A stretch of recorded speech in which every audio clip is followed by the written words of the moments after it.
समाजातील प्रत्येक घटना थेट आपल्यापर्यंत पोहोचवणारे आपलं हक्काचं न्यूज चॅनल क्रांती सूर्य न्यूज। संपादक शशिकांत राजवंत।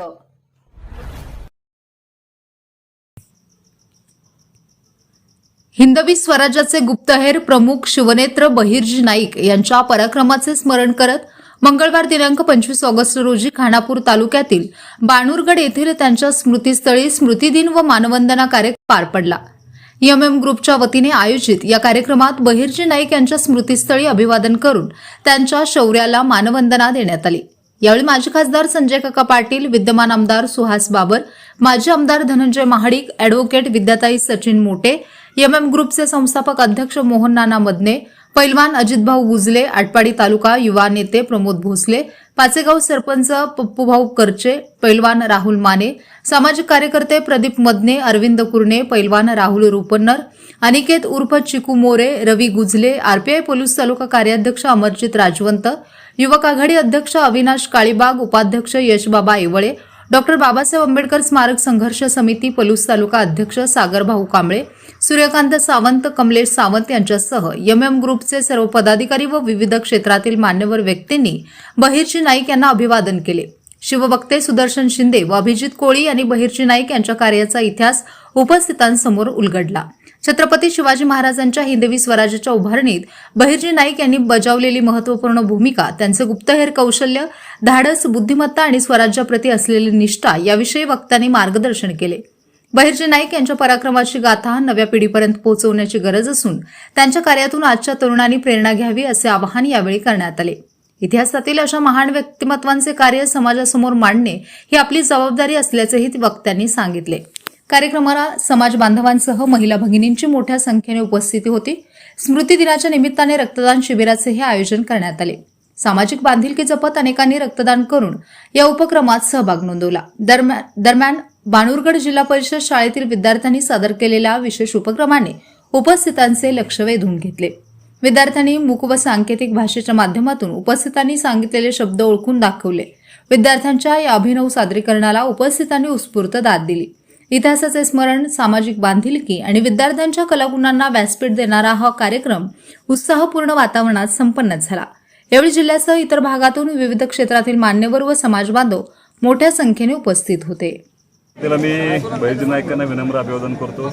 गेल्या अनेक वर्षापासून दुर्लक्षित असलेला हा गड आता खऱ्या अर्थानं ह्या सगळ्या नाईक समाजाच्या सगळ्या सहकार्यामुळं, काही राजकीय लोकांच्या सहकार्यामुळे आता विकसित होतोय। काही दिवसापूर्वी आपण या ठिकाणी 2.5-3 कोटी रुपये गडाला येणारा रस्ता वगैरे पूर्ण केला आहे, पण भविष्यामध्ये या गडाचं पूर्ण रिस्ट्रक्चर करायच्या दृष्टीने आदरणीय पर्यटन मंत्री शंभू जोशी यांच्याबरोबर एक बैठक झाली। काही दिवसामध्ये आपण या गडाला त्याला पूर्ण रूप आलं पाहिजे आणि चांगल्या पद्धतीने गड विकसित झाला पाहिजे या दृष्टीने हळूहळू पैसे उपलब्ध करून देऊन येत्या काही दिवसामध्ये या गडाचं पुनर्जीवन केलं जाईल। मी या ठिकाणी बाणूरगडावरती हजारोंच्या संख्येनं म्हणजे शेकडो गाड्या घेऊन आम्ही आज बाणूरगडावरती बहिर्जी नाईकांना विनम्र अभिवादन करण्यासाठी इथं उपस्थित झालो होतो। खरं म्हणजे की अजितभाऊ गुजले प्रेमी व अविनाश दादा काळीबाग, त्याचबरोबर सागरभाऊ कांबळे, त्याचबरोबर प्रमोद दादा यांच्या मार्गदर्शनाखाली आम्ही पप्पू भाऊ, त्याच पद्धतीने इथं सर्वजण यांच्या मार्गदर्शनाखाली आम्ही सगळेजण हजारोंच्या संख्येनं बाणूरगडावरती आलेलो आहे। खरं म्हणजे की बहिर्जी नाईक म्हणजे कोण तर छत्रपती शिवाजी महाराजांचा तिसरा डोळा।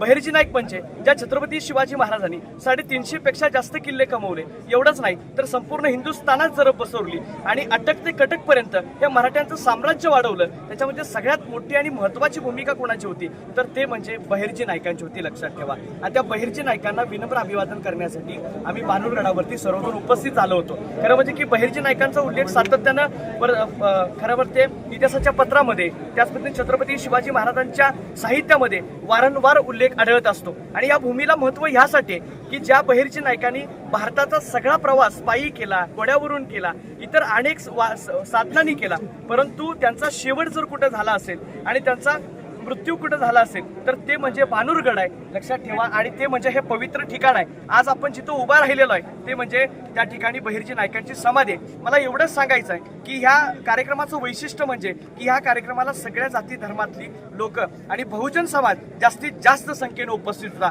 मला वाटतं महाराष्ट्रामध्ये अनेक जे या ठिकाणी विनम्र अभिवादन झाले असतील, परंतु याच्यासारखा स्मृतिदिन मला वाटतं महाराष्ट्रामध्ये एक साजरा होऊन एक आदर्श उपक्रम या बाणूरगडावरती झालेला आहे. एवढ्याच या ठिकाणी सांगतो आणि थांबतो. धन्यवाद. बहिर्जी नाईक यांच्या स्मृतिदिनानिमित्त तमाम सांगली जिल्ह्यातून पोलूसच्या भागातून एक हजारो सैनिक आज आम्ही इथं स्मृतिदिनाला आज अभिवादन करण्यासाठी इथं आलेलो आहेत.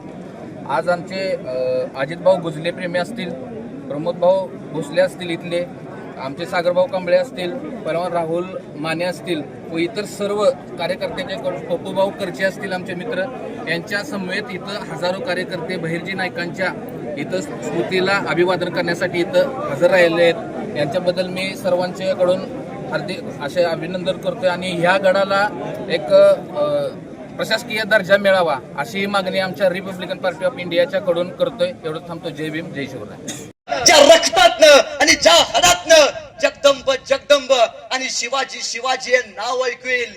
महाराज ती हाड बहिर्जी नाईकांची असतील एवढं लक्षात ठेवा. ते समर्पण होतं, पराकोटीचं बलिदान होतं या मातृभूमीसाठी. पण इतिहास वीरांचा पराक्रमांचा साक्षीदार असू शकतो, पण इतिहास गुप्तहेरांचा साक्षीदार असू शकत नाही.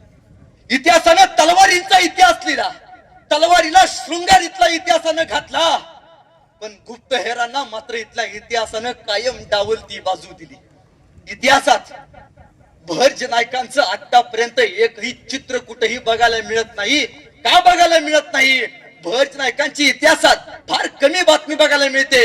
याचं कारण त्यांचं गुप्तहेर खातं होतं, त्यांची गुप्त बातमी ठेवण्याची पद्धत होती, जी महाराजांनी तुमच्या माझ्या मातीसाठी या मातृभूमीसाठी तयार केली. पण हे सारं ऐकल्यावरती आपलं रक्त सळसळतं. पण हे आलं कुठून? हे आलं मावळ्यांच्या पराक्रमांच्या यांच्या रक्ताच्या बलिदानातून.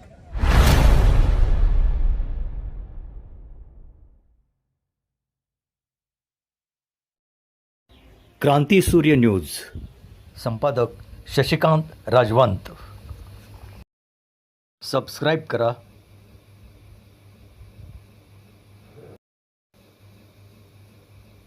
बेल आयकॉनला क्लिक करा आणि लाईक करायला विसरू नका.